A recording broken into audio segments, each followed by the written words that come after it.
Good morning, good morning, good morning, and thank you for joining me on another episode of the Roundtable Talk Show. I am your host, Sharifa Hardy, and I have such an interesting show for you today. I can't wait to introduce these lovely young ladies who are joining us on the panel today. But you know, it's way too early in the show for me to go ahead and introduce the guests.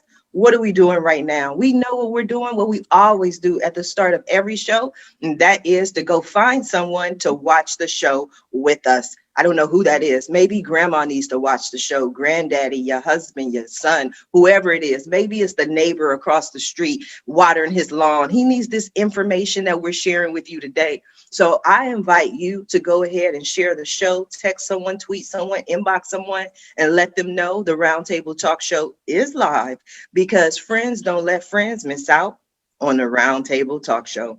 So while you're sharing the show, I'm going to go ahead and introduce our first guest, who has an amazing story. She's an entrepreneur. She's an artist. She's amazing, and she helps other people get to where they're going. Miss Yamilca Rodriguez. Good morning. How are you? Good morning. I'm well. Thank you so much. I'm excited to have you here. I was reading a lot of your information, and you've been in this industry for some time. I have been for a while. Yes. I One of the, started in corporate, so that's where it all began. what made you decide to become an entrepreneur? You know, I've always had this knack with people and connection, and when I left my corporate job, I decided to go on my own. And first I tried, fashion, because I love fashion and that. But I thought last year I decided to go back to my core, which is branding and design. Mhm. Okay. Are you a serial entrepreneur? I know you said you started in corporate, but when you were younger, were you one of those people that were always doing some business, whether it was a lemonade stand or whatever it was? Were you always in business? Yeah, I was always making something to sell something. So I Hmm. made jewelry, or I tried to do some tasks around the house and get paid. That Hmm. always didn't work out that well. But yes, I've always been very curious, not just about doing a business, but about making things. Hmm. So let's talk about creativity, because when you say making things, you're someone who has design sessions, and design sessions are something that are very rare to me. When I think of creatives, I think of someone who's alone by themselves trying to come up with new ideas, and not a design session where it's like, okay, let's facilitate this, let's come out of this with some really great ideas. Yeah, that's a great question, because a lot of people think that design or creativity is all about a product, but Mhm. it can always be a service. And we have our own personalities, and we need to show that personality to the world. And that's why I love what I talk about is archetypes, and really understand people and really connect with people. And so when I design sessions, I teach design thinking.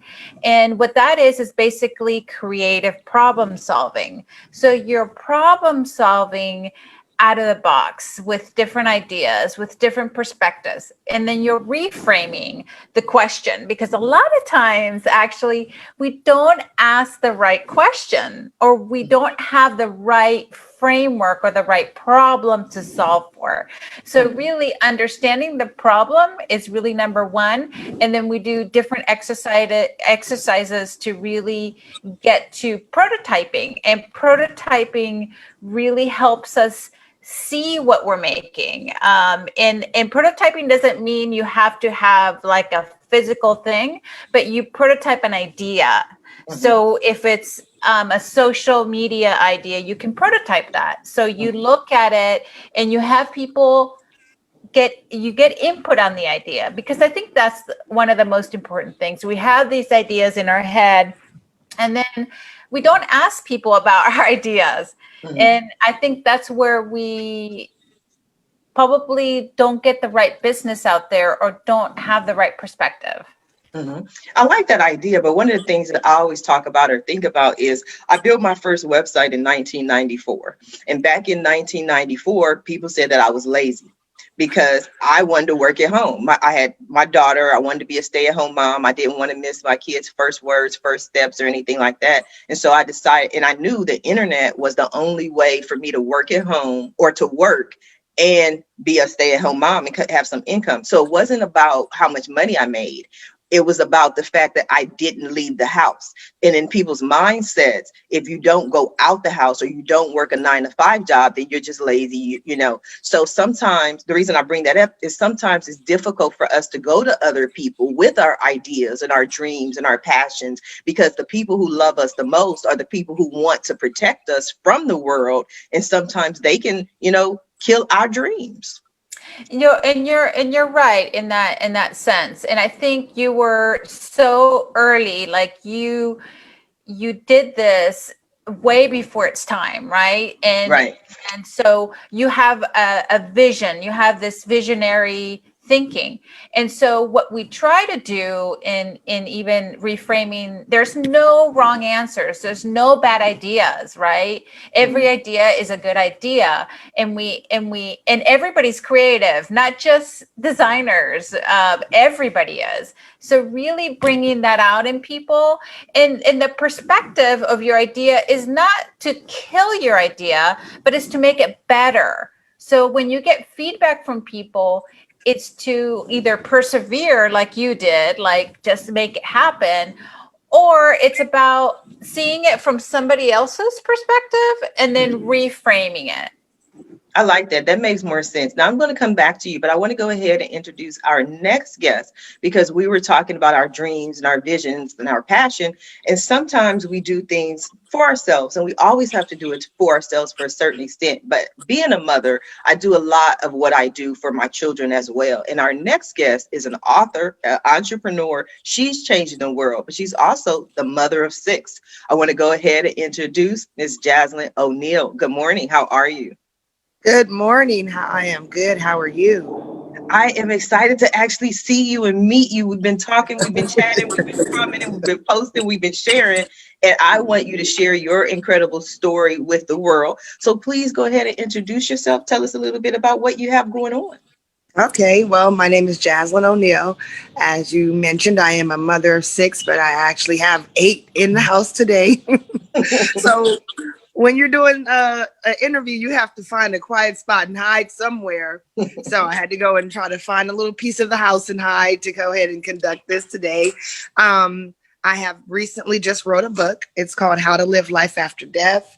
And it tells my journey as a mother of 6 who is a widow, lost my husband in 2014 to a car accident. I didn't really understand how to, do the everyday task of living life without feeling guilty or without feeling anger. So I had to learn how to reconfigure my thoughts and really learn that life is what you make it. And despite, adversities, you still have to push on and live your life and, try to make the best of sometimes a situation that's not always planned for. So that is so beautiful. My condolences. I feel the pain. I hear the pain in your voice. And as we get older, we start to lose a lot more people. And in the last year, I had 2 friends I have other friends who have lost their spouse, but 2 friends in particular who lost their spouse. One of my friends had a heart attack, went into the hospital, flatlined twice. While she was in the hospital, her husband died of a heart attack. And everybody was like, how did this happen? I think the stress from her being in the hospital killed him. And so now she has this tube in her chest for the rest of her life, and she's a widow. And then I have another friend, older lady the other day, whose mother passed away in May. And then her husband of 32 years passed away in September. So it's like so many people go through it and we don't know how to get back up. So the fact that you are saying, you know what, I have 6 kids, I went through this, but I can't just sit here and cry. I can't just sit here and feel sorry for myself. I have to get up and show other people that you can still live your life. So I believe that's powerful. thank you. I mean, One of the biggest things that people deal with when it comes to a loss, whether it's a financial loss, a relationship, a friendship, or even just with us dealing with COVID at the current moment, is that when you do devise a plan, the first thing that comes into mind is guilt. Should I do this? You feel guilty about wanting to start over in a new sense. You feel like if you're not tied to that pain, that you're not doing yourself or that person justice by representing the relationship or the loss that you had. Well, in fact, you're actually doing the opposite by holding on to the pain. You're not giving yourself the ability to not only heal, but to be able to live the beauty of this life and honor the memory of the loss or the person. Yeah. And I know with our current time with, like I said, COVID going on, a lot of people's experiencing losses from financial to their jobs, to friends and family members, loved ones, just not knowing how every day to day is going to go for them in their life and their family. And only thing that I can tell everyone is that everything is a season. Seasons pass, like we have spring, summer, winter, and fall. This is going to pass. And whatever the adversity in their life is, as long as they continue to press forward without really holding themselves back to heal properly, you'll press forward and you'll get past it. And that's what the book really shares. My book currently, my first book, I'm sorry, like I said, I had to hide in a quiet place, and the quietest place was the garage. It's okay. We can see you. We can hear you. That's all that matters. I think what you're doing is powerful. Now, when you just mentioned and what you just said, I heard what you said. But this is what I want to say. I'm pretty sure there are people who are watching you who are going, okay, yeah, but you're strong. That's easy for you. It's easy for you to say that. I mean, because that's how people tend to feel, Well, what would you say? Strength is not something that's developed overnight. No one, I mean, even if you're training to be someone in the fitness world, that doesn't happen overnight. There has been many a tears, many a days, many a times where I felt like, why me? What did I do wrong? I felt the anger. I went through all the stages of grief when it comes to just the anger, the questioning, the everything that you can think of. And my book is not just about the loss. It's about the rebuilding yourself after the loss. It's about learning how to have the strength to be bold in your choices, despite what anyone says, because everyone is going to walk with you in the beginning stages of the journey, but at the end, no one may even be there. And that's when you have to learn how to have the inner strength. So I can't sit here and tell anyone a magic formula on how long it takes. But what I can tell you is that it will get better. And I had to go through many trial and errors. I mean, I lost everything, including my husband when he passed, my house, my business, everything. And currently now, 6 years later, I have a beautiful home. I have 6 beautiful children, 4 businesses that I'm operating. I'm also in the music industry where I manage my son, who is an artist signed to a major record label. And this was all by the way of me just keeping on pushing through. I push. And that stands for pray until something happened. And that's what I did. You are so beautiful. I'm going to come back to you. I want to go ahead and introduce our next guest. And something tells me from what I read about her, she is not someone who quits or gives up either. She is an athlete. She's an author. She's an inspiring trainer. And she is someone who not only pushes the limits, she changes rules. She is someone who has changed the NCAA rule that we're going to talk about, Ms. Bonnie Frankel. Good morning, Bonnie. How are you? Good morning. I'm great. Bonnie, do you quit? Are you a quitter, Bonnie? No. You don't look like a quitter. You don't look like a quitter to me. No, I'm not a quitter. I mean, it's like, I attempted suicide when I went through a divorce. And I lived through that. And then it was full speed ahead. And I went back to school. And went back to college. I was a learning disability, but nobody knew that then. And then my whole life changed with kids and Tommy Smith. Tommy Smith saw me run. Tommy Smith, the Black activist, 200-meter gold medalist, and he coached at Santa Monica College. And so he found my talent and said, you're going to be the next George Foreman of running. I said, I didn't say I'd do this forever because I'm an athlete. I've always been an athlete, a dancer. And so I saw what it did to me, where kids used to call me Bonster the Monster. And That's horrible. Oh, well, I was a monster. I came from the elite and then went to school, and I had an attitude. And kids really leveled me out. But finding the right exercise really changed my life. It helped my learning. It helped my personality. I was in better shape than I was, and I'm 76. Oh, wow. You don't look 76.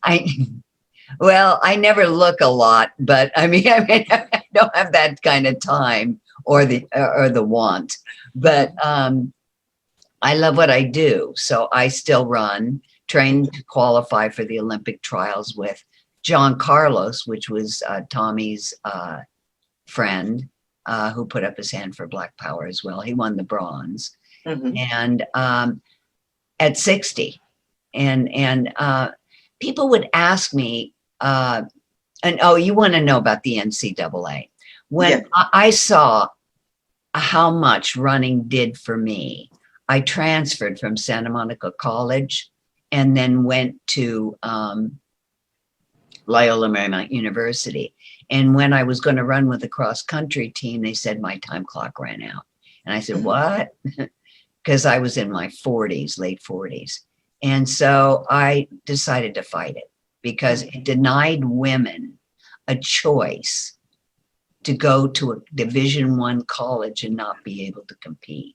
And so I took it out with the media. The media was really powerful. And then I worked the system with Loyola. I didn't protest. I just worked the system with Loyola, the West Coast Conference, and long and behold, I won it. But I won the issue, and not because I was right. I found a loophole in the law. I won the issue because of my life story. So wow. I was the oldest woman to compete in a Division I sport, but not in running because running season was over. The swim coach saw me swim and he said, would you swim for me? And I said, sure. So I jumped in the water, had to learn to flip turn within a month, and we were off and running. And then I coached. I coached at Santa Monica College. No, I coached Santa Monica High. I coached head coach of Loyola Marymount University. Wow, that's beautiful. I ran cross country in high school. And so I understand what it takes to run it. A lot of people don't because they're used to running track. We ran cross country in the hills of Griffith Park here in California. And I tell people, I think I talked about this on a show 2 days ago. I still live by the same things that our coach taught us then. He would always tell us, we would take the bus from our school. I went to Downtown Business Magnet High School, and we take the bus from the school to Griffith Park. And we get there, and he would always say the same speech every day. That's how I learned how to say the same speech every day. But he would say, you are not in competition with anyone else. The only person you're in competition with is yourself.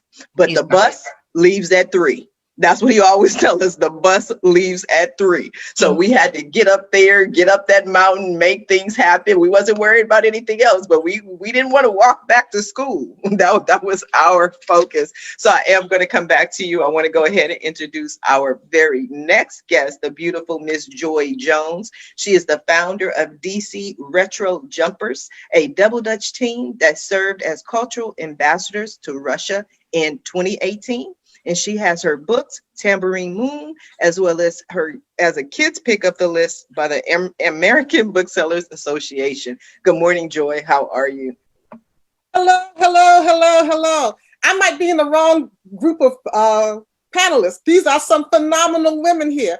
Before you go on, Joy, they say this to me all the time, and I tell them all the time, believe me, you are not. I don't know how it works, but somehow, some way, we gonna find a vein because you are a phenomenal woman. So I just want to ask you, is Joy your real name? Joy is my real name. Jones is my real name. That means that you hang around me, you'll have a Joy Jones. You'll make a habit of feeling good. You'll be jonesing for joy. I just saw your smile, your energy, and the pink, and I'm like, I wonder if she just says joy, because you are truly a joy. That's what my mama and daddy named me. Yes. Yeah. So they planned your life for you. I guess they did. And I've been having a lot of fun. The latest thing is I've written a book called Jayla Jumps In. It's a kid's novel, and it's about a girl who starts a double dutch team. And as you said in my introduction, I'm someone who started a double dutch team. And the way it started was quite by happenstance. You might think, since I write about double dutch, that I loved double dutch as a child. I liked double dutch. I actually enjoyed jumping single better. But what happened was, years ago, I was at work and we were having that eternal conversation that so many adult women have. You know, I want to lose weight. What can I do to lose weight? I'm too fat. I said, why don't we go outside and jump rope? At this time, I worked on Pennsylvania Avenue. You know, that's the main street of Washington, D.C. It's the street where the president lives, the White House, et cetera, et cetera. And it's a street with large, broad boulevards and big sidewalks. So there's plenty of space to get a rope going. So I said, let's jump double dutch on our lunch hour. And then everybody was like, oh no, I'm too old, or my back is bad, or my knees are weak. I can't do that. So I thought it was a good idea, even though I couldn't convince my coworkers to do it. So what I did is I used my imagination and I wrote a play about a group of women who decide to jump rope on their lunch hour. And in the play, a Washington Post reporter sees them, writes a story, and then they blow up. And so when I produced the play and I was doing media for the show, someone said, you ought to actually do that. You ought to get some women together and jump rope. And I didn't think it was a good idea at that point, because I had tried to get some women to do it and they all said no. But I said, what the hell? I'll send out a few emails, make a few phone calls, see what happens. And so a group of women came to the recreation center in my neighborhood and we started jumping rope. And next thing you know, they're enthusiastic about it. And we form a team and we call ourselves DC Retro Jumpers. And then people start calling and saying, we're having a health fair. Would you do a demonstration? Or there's a street festival. Would you be one of the acts? And so we started doing events, sometimes getting paid for these events. Eventually, a few schools called and said, would you do an after school program? So it progressed over time. But also over time, I got tired of it, because sometimes I would show up at the recreation center and wait for everyone else to show up. Nobody would be there but me and maybe one other friend. So I said, you know what, maybe double dutch has run its course. Let me stop doing it. And then at one of our street festivals, a Washington Post reporter came. He wasn't there as a reporter on his job. He just happened to be in the neighborhood. And he sees us jumping rope, and we, as we always do, teach people on the spot how to jump double dutch. And so he jumped in the rope and loved it. He was so excited that he asked to do a story. And an arts impresario saw the story and invited us to be cultural ambassadors to Russia. Who knew? Wow. I always say, when I say, or someone says it just so happened, that's God. That's that divine intervention that makes it happen. Now, my whole thing is, how did you prepare? Did you get in shape? Because like I said, I'm 44. At 44, I used to love double dutch. That as a kid, my sister and I, our little friends, we played double dutch. But at 44, if I were to go to try to double dutch, it wouldn't work. It would work. Your body remembers how to do it, even though your mind is telling you, I'm too old. But your body knows how to do it. And after we coached you a little bit, you'd be jumping in the rope. And the thing I love most about double dutch is when we do our demonstrations, we have a long line wrapped around the block sometimes of people wanting to get their turn in the rope.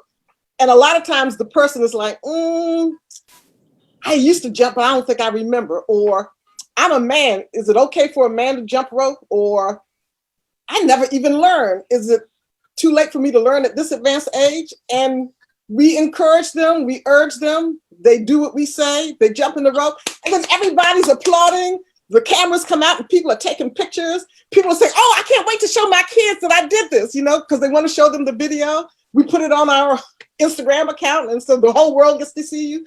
And it's very rare in real life that anybody gives you that kind of applause or cheering. It's such a feel-good, warm-hearted moment. Okay, well, I'm coming to DC, and when I come to DC, I don't know when, it's sometime. I'm gonna come jump rope. So be ready. I'm gonna do some double dutch and we're gonna film it and what'd you say? In the meantime, you can read Jayla Jumps In and get the same feeling. It's double Dutch on the page. So Good answer. Good answer. I like that. Yamilca, what did you think about double dutch and Joy's story? Do you think she deserves to sit on this panel? Oh my God. It reminded me of when I was jumping rope years ago, actually in California when I lived there.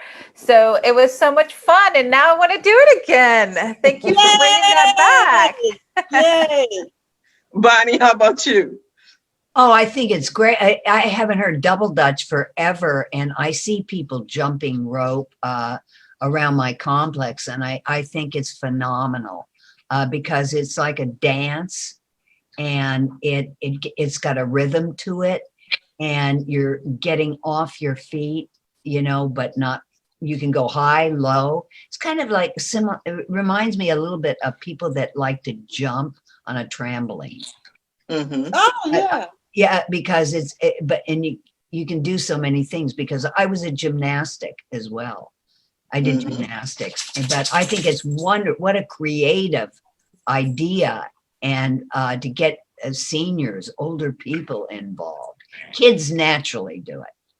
Yes. But to get those seniors is just genius. Because seniors are always worrying about their knees. They be like, my knees bad. They're worried about, they're so worried about, and I get it, catching the COVID that they've lost. Go outside, get some air, move your body, get a different attitude. I wrote a book, which is Bonnie's Theory, and it's finding the right exercise. And I did a lot of research. And a lot of this was with Western medicine and Eastern medicine. And it shows people what exercise using the 4 elements that they can try and do. I looked at the kids I coached and the older and the younger people I personally coached. And there were certain personality factors and emotional traits, the reactions to things and there were traits, the way what time they wanted to exercise, how many would stretch, didn't like it, the morning hours to opposed to the night hours.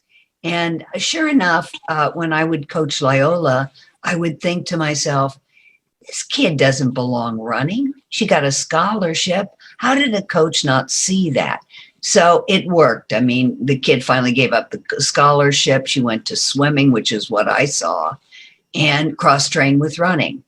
But it's important, like with double dutch, people find the right exercise. And I look at double dutch as you could really cross-train with that beautifully as well. Not just making it your main activity. You could really use that as a cross-training factor to get great oxygen. Yes. Great. Interesting. Bonnie, I've never heard that in my life. I love doing this show. This is why I do it, so I can learn information. I have never in my life heard exercise based on the element. I mean, I'm very into the metaphysical. They say it's the element for this. This element determines what Correct. You should eat. This element, everything. I've never heard exercise. How are you able to break it down into the elements and the exercise? What you recommend? Yeah. And the distances that people will do. And it's got nothing. I do fire, air, earth, and water. Got nothing to do with astrology, even though I use Carl Jung and Hippocrates and different doctors or people that know something about this field of exercise, or what they've done medically, like Hippocrates did the 4 humors and based it on the 4 elements. Carl Jung used psychiatry and based it on astrology. And that's how he was called the father of astrology, but it has nothing to do with the day you were born or, what sign are you. It's just. I love that. Oh, you would, my love. You're just you're beautiful. I love you. Thank you. And I created a methodology. I co-founded. It's archetypes and the 12 archetypes, and it's based on Carl Jung. And I also studied Ayurveda for a long time, which talks about the 4 elements. But the most interesting piece to me is that, understanding those different characters, and sometimes we don't have enough empathy to really understand somebody else. And I think it's all about really getting into different personalities. And I think everybody sometimes sees things, there's only one way to do it. So I love that. No, there's never one way. If people try and do what their husband likes to do or their friend likes to do, it really becomes your best friend when you move. And moving does so many things. I don't care if it's a sport or just an exercise. I know one lady who was a writer, and she would multitask because she'd get around the shops where she lived, put her ear sets in and listen to a podcast or so, and do all her errand shopping, and walked 5 miles, 6 miles. Yes, I understand what you're saying, because that's one of the things that I learned. I'm a pacer, and I was on a call one day, and I was just not even paying attention, and all of a sudden my Samsung notification went off, and it says, you have met your daily walking goal. You've done 10,000 steps. And I'm like, I didn't even left the house. I'm just walking up and down, talking on the phone. So sometimes you don't know where you get that from. But what I'm interested in, Bonnie, is can we get an example of, like, for the element of fire? Is there a specific exercises that these people need to do, and how do you determine who's fire, earth, air, water? Well, it's your personality makeup. Like for example, I'm a fire element, because I'll try anything. Give me a challenge. Like when I was competing with kids half my age and less, give me a challenge and I'll do it. So the fire element really can do almost anything. They'll challenge anything, but what they really love is that short impact, that short distance. They'll do sprint. Go ahead. Which one is the element for me? That's what I'm trying to find out. So I'm gonna tell you who I am. I'm the person who doesn't like to do anything. Okay. Like I decide, like one day I'll be like, I'm gonna go walk. I'm gonna walk every day. I'm walking distance from the beach. It takes me about 12 minutes to walk to the beach. I do it 30 days. And it's like, I don't know, it's like a clock that goes off. I can get to 30 days on any exercise. I could join a gym. 30 days, I'll go. But after 30 days, I'm like, you know what? I need that mocha frappe. My Netflix is on and I'm done.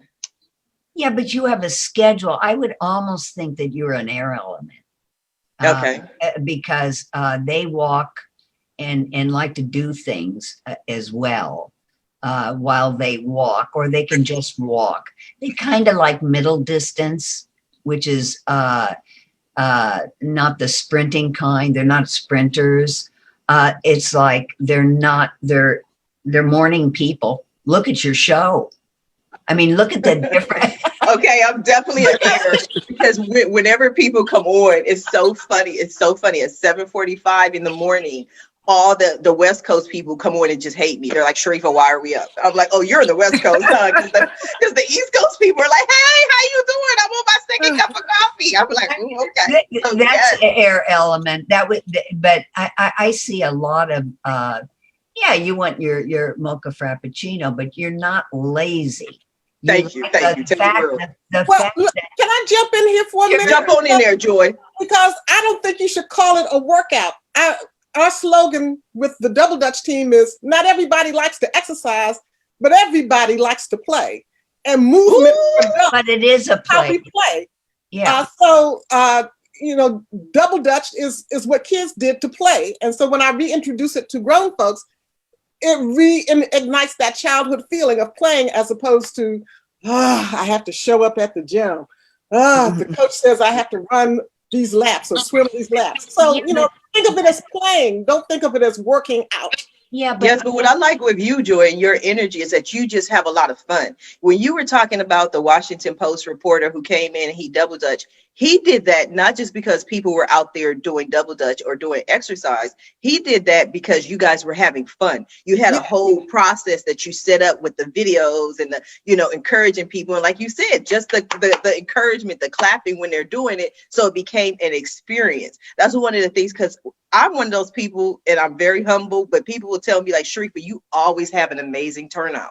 Anything I do, there's always a great turnout. Like, even for this show, I launched this show on the 30th of March. I get 5 guests a day because I make it an experience. When people have an experience and they're like, oh, this is a good thing, then they want to be a part of it. If it's just exercise, like you were saying, Joy, or just double dutching, they would be like, oh, that's boring. Jazzlynn, with 6 kids, 8 in the house today, how do you keep the kids exercising, playing, having fun, and not pulling your hair out? Because I be...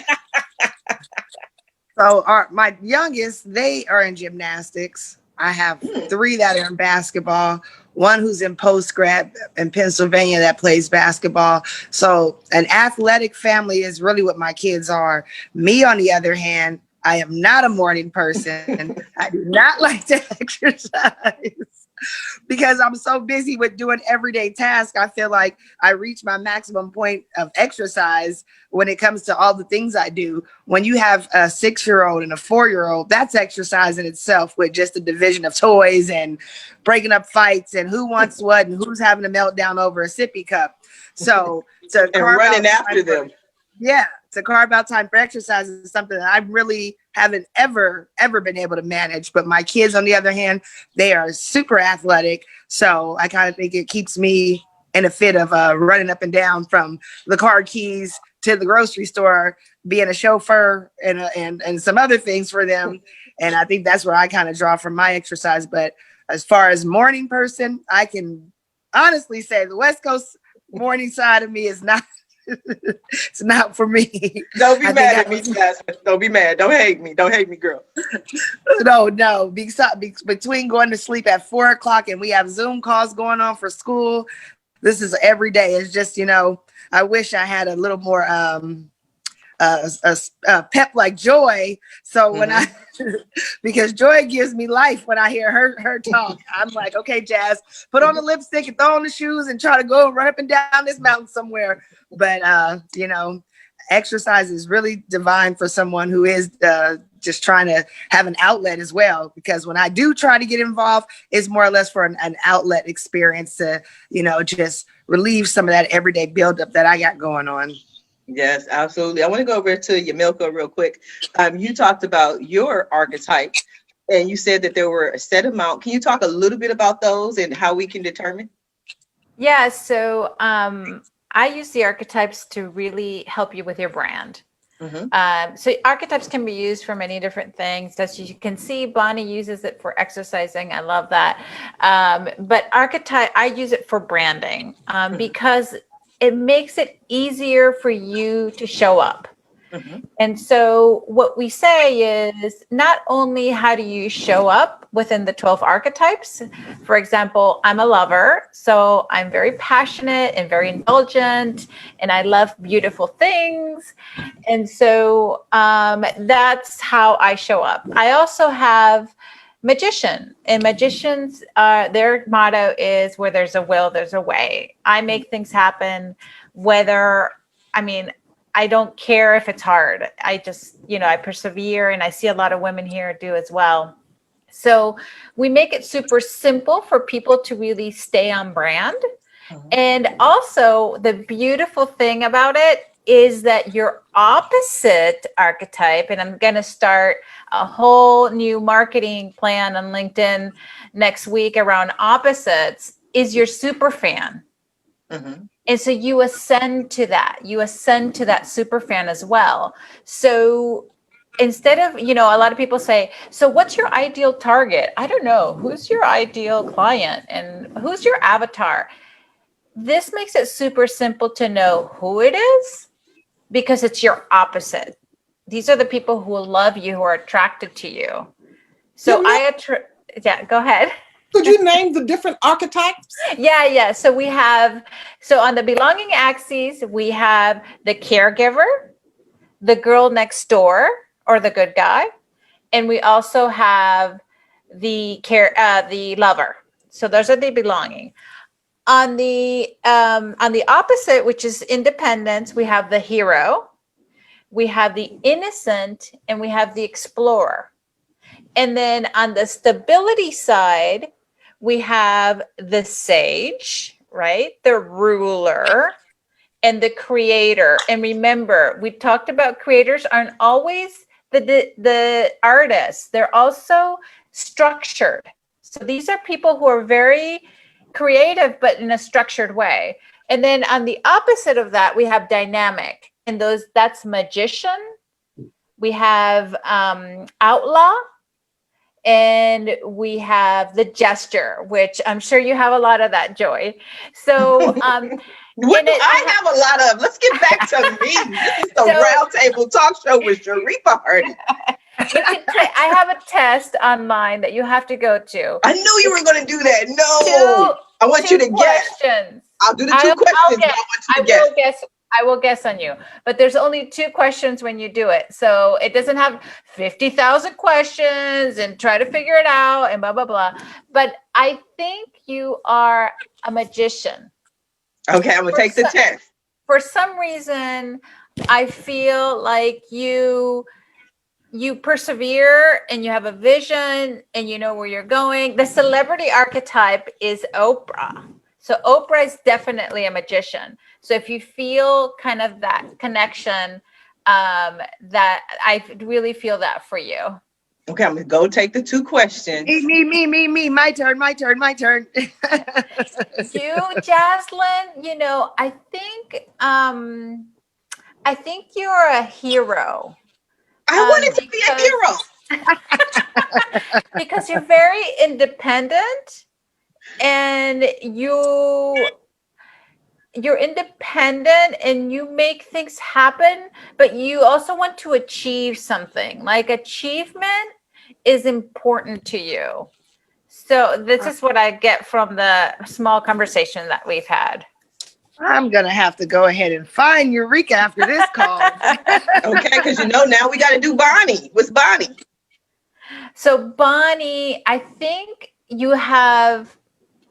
I was going to say hero, but I think you're really a sage because you're very wise and you really know your stuff. Like you really go deep into your knowledge. You're not very superficial. So you really like to know things and understand things.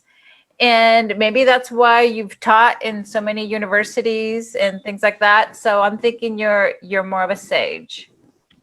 Enjoy.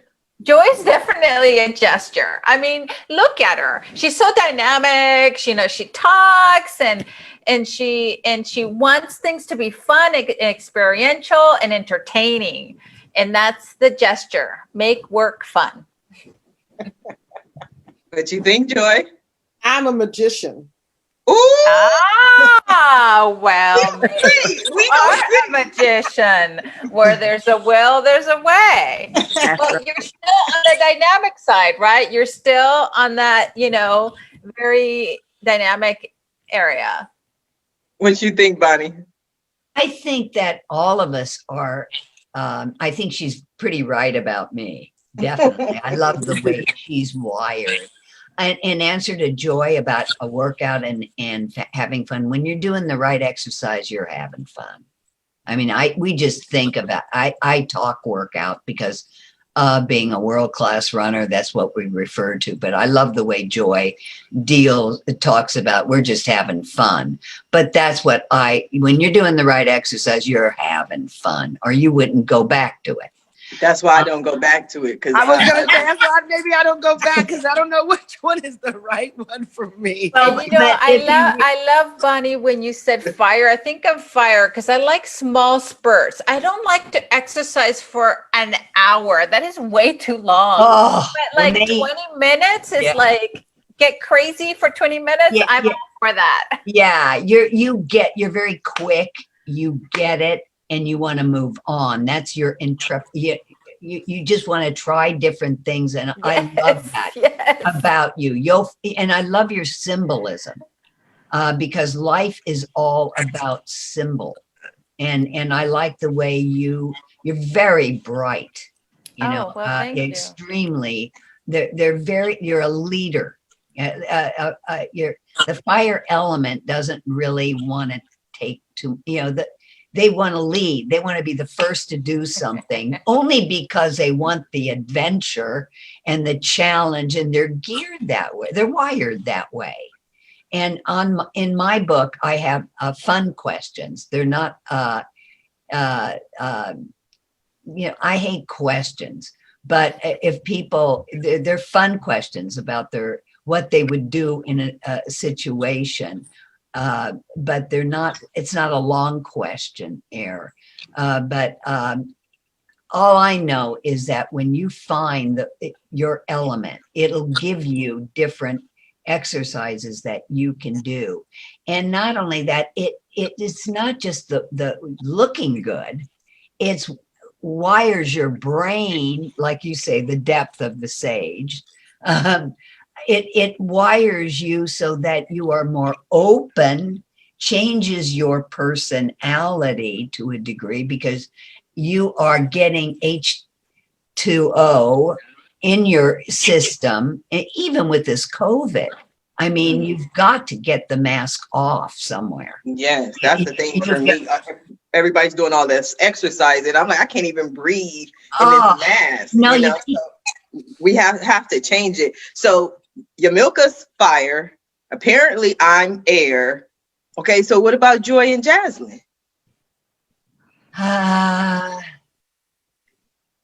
Joy, I would think, is fire, because because just that energy and that play and that spontaneity and the jumping rope. I mean, air ain't gonna jump rope. Air is not gonna jump rope. No. I'm too cute to be doing that much. I mean, you may not even think about it. It's not something you're gonna do. Double Dutch is not my favorite physical activity. My favorite is dancing and walking. But it's the same. Dancing, when you think about dancing, like tap dancing in a way, I relate that with kind of like jumping rope, because you have to have like a rhythm and your feet are moving like that. Walking is everybody kind of can do. It's so relaxing. It's so easy on the joints. It's so restful. It helps. Meditative. Yeah, very. And it helps your body eliminate your toxins. It's like, if you can walk into a bookstore and all of a sudden you're right. It's like a meditation. Yes. But some people, if I were to walk as playing for exercise, I gotta run. Yeah. So what about Jazzlynn over here? What about Jazzlynn over here? Jasmine. I would think that she probably is Earth. And what is Earth? Earth is grounded. Gonna take care of her kids first. That's already, but she's got them in activities, which is very smart. They do all different playful sports or exercises, which I love. That they're not all doing basketball and the variety. And Earth are very wise. They think through. They're very grounded. They're easy to do water, and they're easy to do ground sport. And I always say, which in response to my friend that symbolizes and archetypes, I always think that when you get the opposite of the elements together, you will learn from each other. And I think that that's very important. I used to do that when I trained the kids. I'd get those fire elements with the earth elements, or the water elements that we're trying to cross-train for the ground. But I think it's really important to mix. We're all composed of elements. It's just the strongest element that you are made most of that you're going to do. But I think everybody's got to cross train. If you do a ground playful sport exercise, you're going to do a water and vice versa. And Bonnie, I love that, because I had a friend that would say it's like making a recipe, right? Correct. Although there's more flour, you still have a little bit of, you know, sugar and all the other things. And I love that metaphor. I think that's beautiful. I would definitely agree. I want to go over to Jazzlynn real quick. When you wrote your book, was there a moment, was there a day, was there something, you know, that changed where you said, you know what, let me share my story? So this story here for me, when I wrote it, initially I didn't want to put the book out at all. I didn't even want to share what I've been through. I have a nonprofit organization. It's called Living Life After Death. And what we do is we help families after the sudden loss of a loved one rebuild themselves. And we do an event twice a year, just for Christmas. We donate to a school in a kind of lower class area, a neighborhood, where we give every child gifts. And for Thanksgiving, we pass out turkeys. So when I was in line one day, passing out the turkeys, talking to one of the clients that needed it, I just started to share a little bit about what I've been through, because she was in tears saying, thank you so much for helping me. And when I started to explain to her, you know, just, you know, my journey and not to give up, and you can also, you know, get through what you're going through. She said, you know what, maybe you should consider speaking or writing something so that people can, you know, read what you've been through. And I told her, I said, you know, speaking for me on a bigger platform is not really my thing. I get jumbled up in my words, my thoughts. I have this perfect thing written out that I would say, plan for days, hours, weeks, months. And then as soon as it starts time to deliver, it wouldn't work. So I said, well, the best way to do this, if I am going to decide to share, would be on paper, because that way I stick to what it is I was trying to get across. And you can always go back when you're reading a book. The first time you may not get it, but as you read it several different times, for me at least, I start to pull out different gems from the book that I read. So when I did decide to write this book, I figured, you know, it's for someone who's going to go back and look at the manuscript more than once to try to pull those jewels out, to give them the ability or the tools that they need at that present moment. Because, I mean, even when you're reading a book such as a J.K. Rowling Harry Potter book, the story gets better as you read it over and over and over. It's always a different effect for you, even when you watch your favorite movie. And a lot of times for me, it's just, you know, trying to put it in words was always the hardest thing for me, and really having the confidence to know that the story was going to help somebody. Because I said, well, everybody has a story. The lady who's lost her husband in the military, they have a story. Why is my story so important? And a friend of mine said, it's because it's your story, and that's why it's important. But you can find this book. I look better on the book. You look beautiful, honey. You look wonderful. On Amazon is Living Life as How to Live Life After Death. It's on Amazon. It's on Barnes and Noble. Happy to say it's on eBay. And just, you know, we're having a book event coming up in Las Vegas, when we are going to be just talking to young entrepreneurs who want to know how to get into business, because that's the biggest issue. It's like a secret. No one wants to tell you how to do it. They say, well, you have to do the steps, because, you know, you won't appreciate it if you don't look into it and do it yourself. And that is not true. I like to tell people the easier, the better, because, you know, sometimes everyone doesn't have that time carved out to go and do that hardcore research. They do want a cheat sheet. So for me, it's really just trying to let entrepreneurs know that you don't have to always go the long route when looking into something. Grab a hold of the person you know that's done it once, twice, maybe 3 times, and pick their brain until you can't anymore. Yes, because that's what we do here.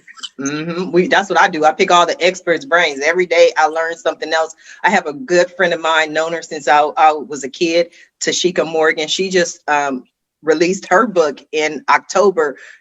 grief of a young widow with kids. I'll go ahead and make an introduction. Maybe the two of you can do some things, but she was a childhood sweetheart, met her husband in high school. They went through this whole journey. I think it was 2014, I believe it was. He had an asthma attack. She lost him. So certain things that you just think somebody's going to be okay. Husband passed away. They have 3 beautiful children. She just launched her book and she's making it happen. So we are coming down to the last few minutes of the show. And what I love to do at the end of every show is just simply allow my guests the opportunity to speak directly to the audience, to everyone who is watching the show live, as well as everyone who is watching in the archives, and simply let them know what you want them to take away from your appearance here today. And we're going to start with you, Joy.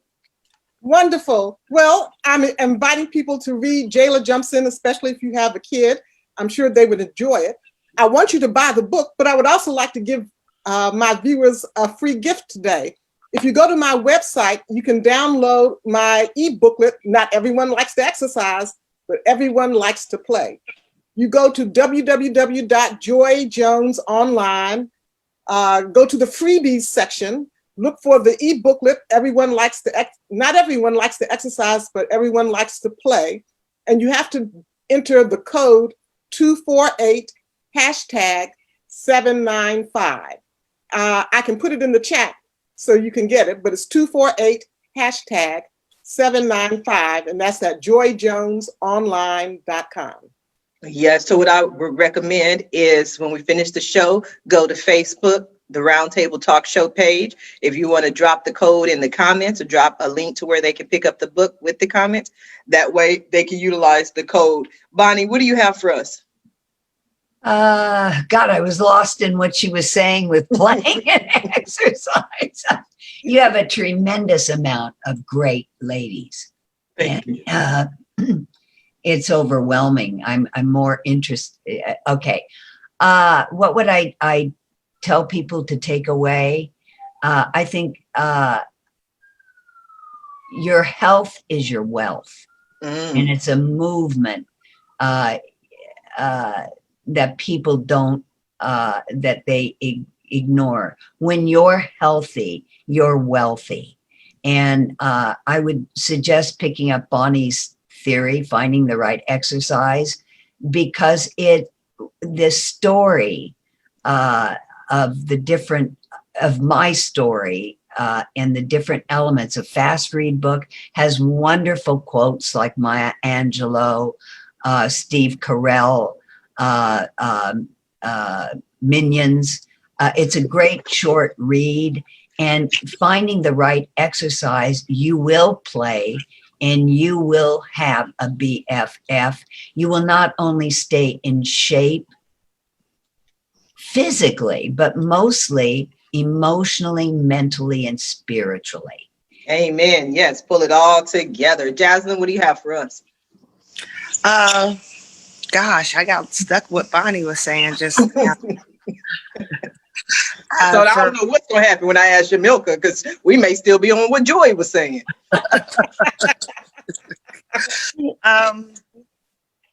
Right. Buy the book. That's what you want to do. Just buy the book.